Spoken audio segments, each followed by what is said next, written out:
Dat een hoop verhelderd is. Dat is ontzettend fijn om te horen. We gaan naar Douglas Murray, journalist, commentator bij onder meer The Spectator en The New York Post. Schrijver van meerdere bestsellers, The War on the West. Dit is zijn laatste boek, On Democracies and Death Cults. Ik sprak hem daar gisteravond over in Amsterdam. Hij schreef het boek trouwens naar aanleiding van de inval van de eigenlijk terreuraanslag natuurlijk door Hamas op 7 oktober 2023. Douglas Murray, welcome to the program. It's a great pleasure to be with you. Thank you. I'd like to start with some news from this weekend, is that Israel has started a large ground offensive in Gaza with two goals: freeing the hostages and defeating and destroying Hamas. Now, a lot of people who have stood by Israel after October 7 currently have doubts, as I'm sure you've seen as well. They say, look, Israel's going very far, inflicting a huge amount of damage on Gaza, and this should stop. Even allies of Israel have said this. What do you think of that? Which type of allies? Which type? Well, I mean, Macron or Starmer of... Macron, who just last week welcomed the new leader of Syria. As Donald Trump. Hang on. Donald Trump has not yet had him to the White House. The very recently jihadist leader of Syria was welcomed by Macron in Paris, but currently Benjamin Netanyahu would not be allowed to Paris without a possible arrest under the ICC.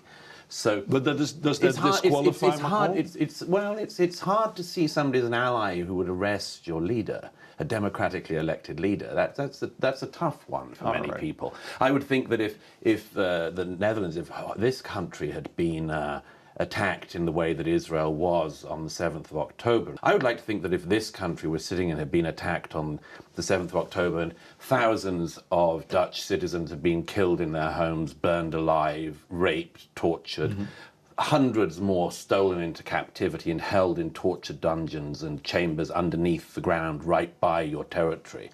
I would like to think that your friends, people like I would count myself, would defend your right to do anything you needed to get back your hostages and kill or capture everybody who carried out that terrorist attack. That's what Israel is doing.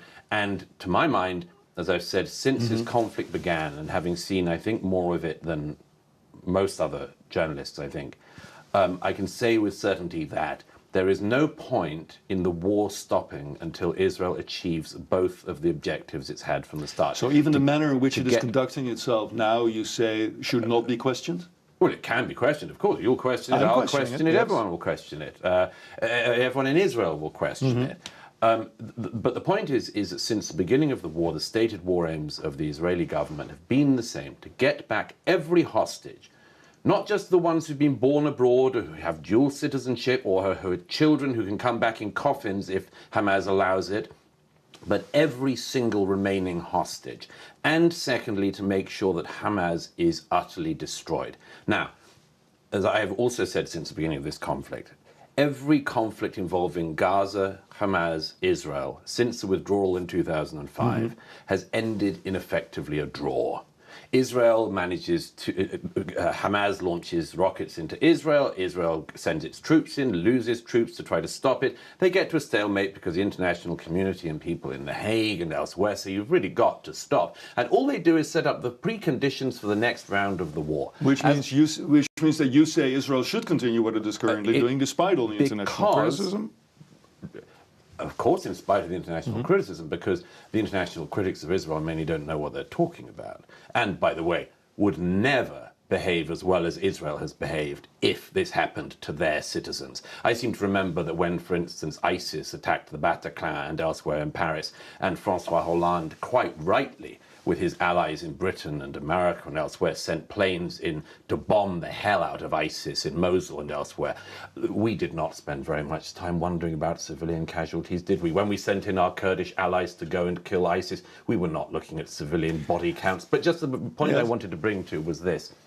There is, as I've said from the beginning of this war, no point in putting out 3/4 of a fire. There is no point in putting out 90% of a fire. If you want to put out a fire, you put it out 100%. Hamas has to be put out 100%, operationally incapable. When that happens, the citizens of Gaza may have the opportunity to rebuild without the terrorists in charge. Yes, but then they will still have to be alive. And as you are well aware... Well, of course, they're mainly alive. Yes, well, currently there's also a lot of criticism, and I think rightly so, of the fact that Israel for now more than 2 months has withheld food, medicine, water, electricity from Gaza. And also those same people I just mentioned, Western countries, allies of Israel, have said you should not do this. And even generals within the Israeli army say famine is now really, really imminent. It's not. In Gaza. It's Israeli generals saying this. It's not me saying this. But I've seen the crossing points. I've seen the amount of food that goes into Gaza. Not for the last couple of months. Well, you'll know, by the way, that the Israelis have managed to make sure throughout the war that Gaza keeps electricity going, which is reliant on Israel. Amazingly enough, one thing Hamas didn't do whilst it was in power was to spend money on the energy infrastructure. If only they hadn't have used all that money for rockets and for murdering Jews, maybe they could have made an energy infrastructure. But still, throughout the war, the Israelis have given electricity to the Gazans. They have continued to allow all the necessary food into Gaza. If you go to Gaza and you see the citizens, they do not lack for food. In fact, many of the Gaza citizens, if you look at the amount of food that has gone in, even in recent months, it is more than the daily recommended allowance of the UN on food that people need. So, Douglas, how come then that the entire international community and also a well-known and good journalists say, look, there is a tremendously terrible situation. Well, even Donald Trump said a lot of people are hungry and suffering in Gaza.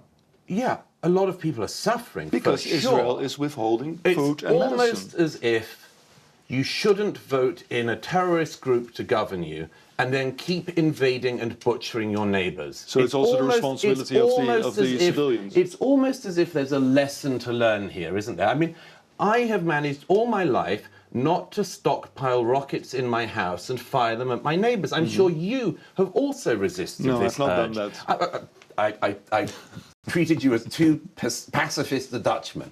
But I would imagine you've restrained yourself from doing that. I've imagined that, like me, you've restrained yourself from breaking into your neighbours' houses and raping and burning them alive.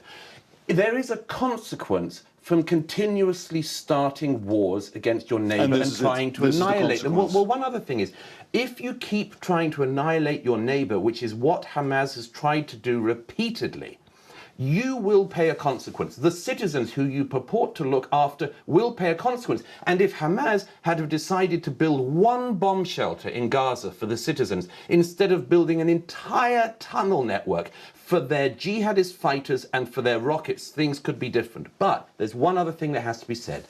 Show me one other war in human history where the side that has been attacked, Israel, is expected not to just pump energy into the place that has attacked it, but to keep allowing as much food as the citizens need to sustain them. Would that happen in any other conflict? I can't think of one historically. I've asked many historians if they can think of one. And this is the first conflict in human history where the side that has been attacked and tried to be annihilated by a terrorist group is expected to make sure that, among other things, as well as not harming anyone in the enemy territory, they make sure that the enemies in question are fully nourished and get their 5 fruit and veg a day. Isn't that also because Israel, being the one democratic state in the region, should be held to a higher standard, could be held to a higher standard than their terrorist, terrible adversaries? I agree. So we could ask Israel to maintain a position within international law, couldn't we? Well, you see, the problem is that this isn't about a higher standard. It's about a higher standard. The standard that Israel is expected to operate on is not a double standard, it's a triple standard, as the Prime Minister has said many times. The standard that Israel is expected is a standard of warfare which is not just in line with Geneva Conventions, which it is, but is far superior to them. It is expected to behave in a way which the French army is not expected to behave in, that the American and British armies are not expected to behave in, that the Dutch army would not be expected to behave in. And this is why, you think? Why do we in the West hold Israel to a higher standard than, as you purport, we would do with other countries? Well, why are we sitting in a city where you allow maniacs on the streets to unbelievably spit on the reputation of this country by hollering at Jews, by attacking Jewish sites, by screaming at Holocaust survivors when they go to open a museum in this city? Why is it that the name of your country, this country, has been so smeared?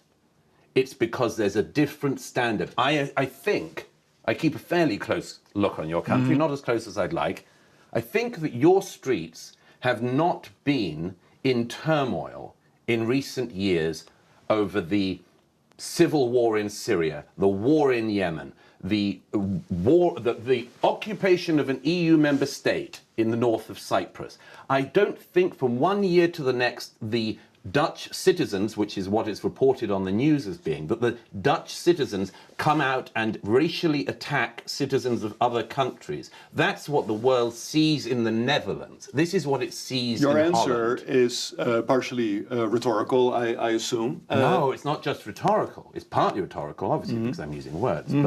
But it's not just rhetorical. You have to bear this in mind in a country like this. Why have you got on your streets people every week setting off flares, burning flags, screaming at strangers? You know, that's not Israel's problem. That's your problem. And it's a problem you've allowed to get out of hand. You've written about this extensively before. You've written about a lot of things. The death cult part about Hamas is also very interesting.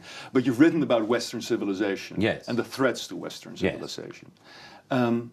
Do you think we could end on a positive note? Meaning, not only what are the negative things that are attacking Western civilization, what makes it so special in your view? What makes it worth fighting for, so to speak? Well, to my mind, and I'd imagine to most people watching's mind, although not everybody, I think this is a great civilization which has given us great things. It's given the world great things. It's given us great culture, great learning,